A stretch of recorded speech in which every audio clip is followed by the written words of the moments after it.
Welcome back to Sunrise Daily, continuing our conversation on the 40th anniversary of Ogun State.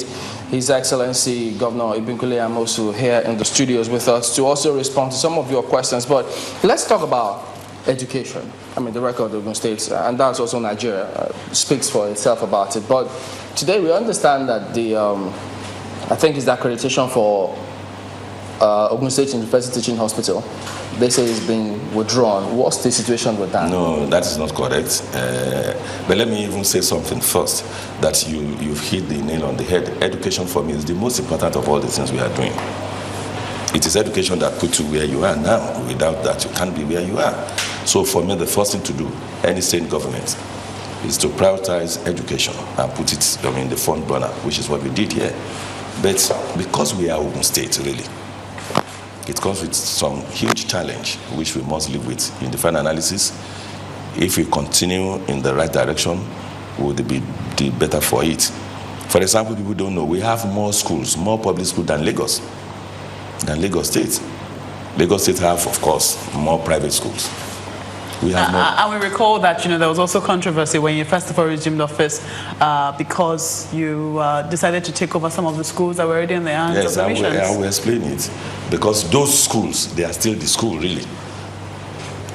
African Church, Abeokuta Grammar School, BBHS, Adeola Odutola, all of those schools, Mayflower, all of those good schools. They are the schools. Schools that we have now, number one, when the missionaries came, Abeokuta was their first port of call, fortunately for us. And that's why we pride ourselves to say we are the first in education. But that comes with a huge challenge now for us. Almost 90, maybe 2-3% of those good schools, they are owned by the missionaries. So if missionaries are to be given back all their schools completely without providing alternative, of course, so many of our kids will be out of school. On a yearly basis, it was about 21, 22 average that have been out of school. So what did we do? We now said, no problems. Let's now go back to those old days and do those schools that will outlive us, so that gradually we can now return their schools. I'm happy to report that we now have only one school from each of those denominations. We have, I don't know, I'm not a Christian, but we have the Catholic, the African. I'm a product of the African, by the way. I went to African Church Primary, African Church Grammar School, and all of that. The Baptists, the Methodists.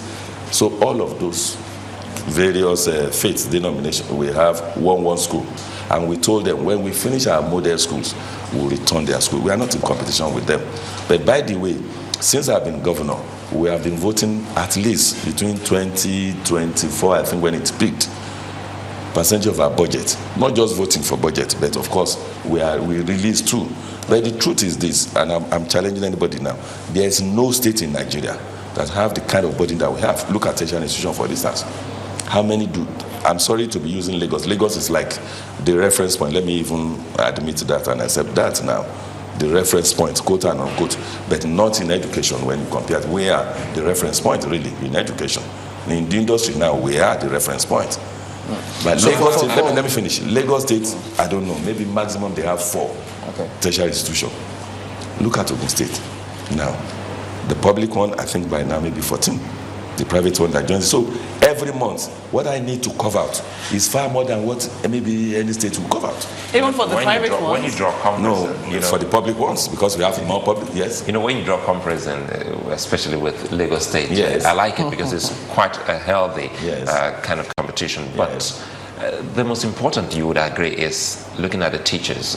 For you to succeed when you talk about education, you also have to look at those who impart such knowledge.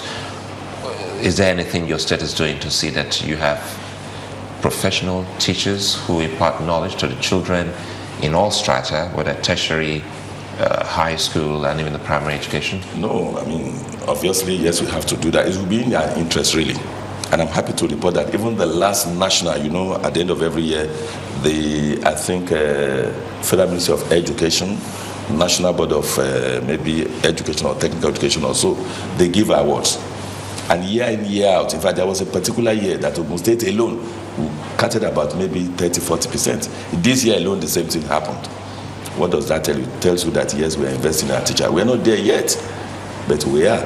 And Ogun State is different because sometimes I see, even I watch channel, you go and show something that, people are sitting on the floor in this way. I say, I laugh. I say, thank you for bringing this out, but bringing this up.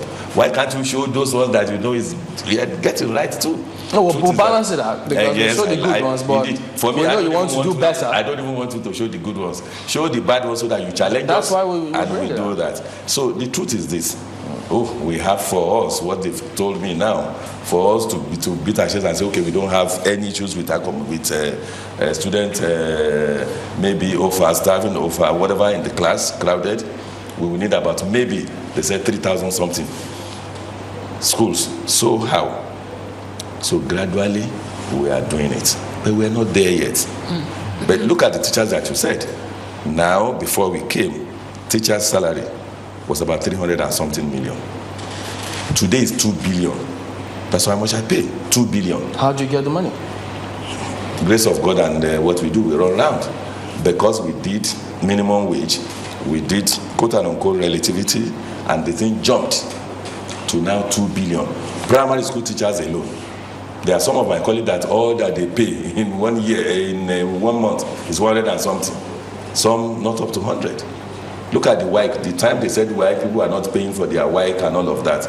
They said some states, 14 states, and they quoted some money about 4 billion.